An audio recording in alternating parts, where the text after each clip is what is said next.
Bismillahirrahmanirrahim. Assalamualaikum warahmatullahi wabarakatuh. Saya atas nama Windy dari kelas Ekonomi Syariah 4B dengan NIM 1904010092. Video ini saya buat untuk memenuhi tugas mata kuliah Aspek Hukum Ekonomi dengan dosen pengampu Dr. Takdir SH.MH. Pada presentasi kali ini, saya akan memaparkan salah satu substansi dari aspek hukum ekonomi mengenai perusahaan go public dan pasar modal. Ketika orang mengatakan sebuah perusahaan go public, itu adalah saat di mana perusahaan memutuskan untuk melakukan penawaran umum perdana. Karena siapapun bisa berinvestasi di perusahaan, maka itu disebut perusahaan publik atau perusahaan TBK atau terbuka. Yang dimaksud dengan go public adalah penawaran yang dilakukan oleh suatu perusahaan agar saham yang dimilikinya dapat dijual dan dimiliki oleh masyarakat luas dengan cara yang sesuai dengan peraturan perundang-undangan pasar modal yang berlaku dalam pelaksanaannya. Perusahaan melakukan go public biasanya disertai dengan alasan-alasan tertentu. Salah satu alasan umumnya adalah untuk mendapatkan sumber modal eksternal yang berasal dari masyarakat atau biasa disebut dengan investor. Perusahaan yang melakukan publik biasanya perusahaan yang sedang berkembang. Oleh sebab itu, mereka memerlukan sejumlah dana untuk mengembangkan usahanya dan sumber dana eksternal yang mudah didapat berasal dari pasar modal. Oleh sebab itu, dengan memenuhi peraturan pasar modal, perusahaan yang ingin mendapatkan modal berusaha melakukan go public. Banyak investor yang tertarik untuk berinvestasi, tentu dengan pertimbangan yang matang. Salah satunya adalah dengan laporan keuangan yang baik. Semakin baik progres suatu perusahaan, maka akan dengan mudah bagi perusahaan tersebut mendapatkan keuntungan dari hasil penjualan saham di pasar modal. Go public berarti menjual saham perusahaan ke para investor dan membiarkan saham tersebut diperdagangkan di pasar saham. Sebagai contoh, PT Indofood, PT Aneka Tambang, Indosat, dan masih banyak perusahaan lainnya yang sudah menjadi go public. Sedangkan perusahaan publik adalah suatu progres perusahaan yang menjadi perusahaan terbuka tanpa lewat proses penawaran umum. Perusahaan-perusahaan terbuka diketahui dengan penempatan kata TBK di belakang nama perusahaan. Misalnya PT Telkom TBK, contoh perusahaan dengan harga saham tinggi. Saat ini masih dipegang oleh PT Gudang Garam TBK. Lot estimasi minimal pembelian dalam penilaian sekitar 100 lot atau senilai 3.550.000. Manfaat perusahaan go public. Yang pertama, memperoleh sumber pendanaan baru. Yang kedua, memberikan keunggulan kompetitif atau competitive advantage untuk pengembangan usaha.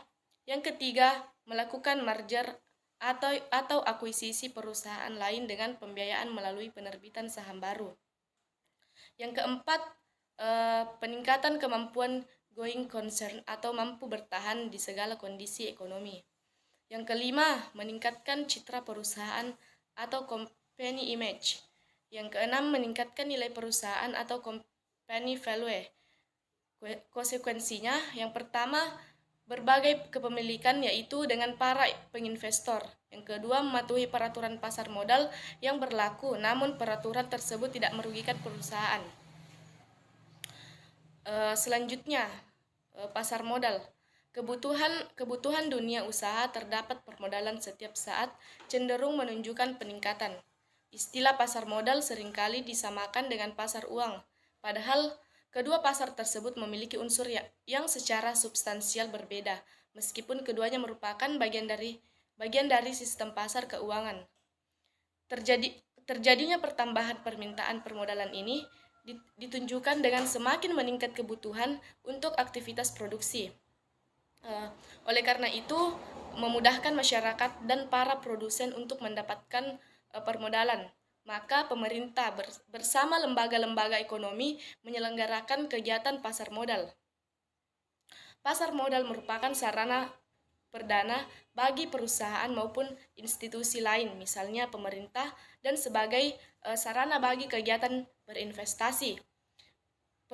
Perusahaan yang sudah berkembang dengan potensi lebih baik membutuhkan modal yang lebih besar terhadap penambahan modal. Pasar modal memberikan solusi yang dapat dipertimbangkan dalam hal pendanaan, yaitu dengan cara mengubah status perusahaan dari perusahaan tertutup menjadi perusahaan terbuka. Penawaran saham perusahaan kepada publik yang lebih dikenal dengan go public atau IPO, dan kemudian mencatatkan sahamnya di PT Bursa Efek Indonesia atau perusahaan tercatat. Pasar modal merupakan pasar keuangan untuk dana-dana jangka panjang, dan dalam arti sempit merupakan pasar yang konkret, pasar uang atau money market. Berkaitan terutama dengan instrumen keuangan jangka pendek maupun jangka panjang, dan merupakan pasar yang abstrak. Fungsi dari pasar modal itu sendiri yaitu pasar modal memiliki beberapa fungsi strategis yang membuat lembaga ini menjadi daya tarik sebagian masyarakat Indonesia kurang tertarik dengan pasar modal karena mereka belum memahami apa dan peran pasar modal tersebut. Pada dasarnya, terdapat 4 peranan strategis dari pasar modal bagi perekonomian. Yang pertama, sebagai sumber penghimpun dana. Yang kedua, alternatif investasi para pemodal atau investor. Yang ketiga, penghimpun dana modal pasar, modal relatif atau rendah. Yang keempat, pasar modal akan mendorong perkembangan investasi dasar dan sumber hukum utama yang berkaitan dengan pasar modal di Indonesia. Ditemukan pada Undang-Undang Nomor 40 Tahun 2007 tentang perseroan terbatas, kemudian Undang-Undang Nomor 8 Tahun 1995 tentang pasar modal, dan Undang-Undang Nomor 21 Tahun 2011 tentang Otoritas Jasa Keuangan. Yang pertama, Kementerian Keuangan berperan menentukan kebijakan umum penyelenggaraan pasar modal. Yang kedua, Otoritas Jasa Keuangan atau OJK, lembaga independen yang mempunyai fungsi tugas dan wewenang mengatur, pemeriksa, menyidik, dan mengawasi terhadap seluruh kegiatan tentang pasar modal. Yang ketiga, Bursa Efek Indonesia atau BEI. BEI atau Indonesia Stock Exchange atau IDX adalah pihak yang menyelenggarakan dan menyediakan sistem dan sarana untuk mempertemukan pembeli dan penjual efek. Yang keempat, lembaga clearing atau penjaminan atau KPEI. Dengan adanya KPEI, kita dapat memiliki saham pada saat itu juga, pada detik itu juga, pada saat melakukan pembelian saham dan penjualan saham.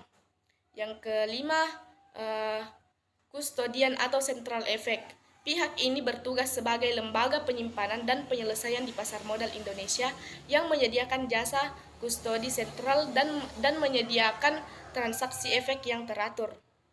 Yang keenam, perusahaan efek. Perusahaan efek biasanya merangkap dan mempunyai 3 fungsi, yaitu yang pertama, penjamin emisi atau interpreter. Yang kedua, perantara perdagangan efek atau disebut juga sekuritas. Yang ketiga, manajer investasi, yaitu produk jasa yang berupa pengelolaan dana untuk masyarakat yang bersifat mutualisme atau bagi hasil.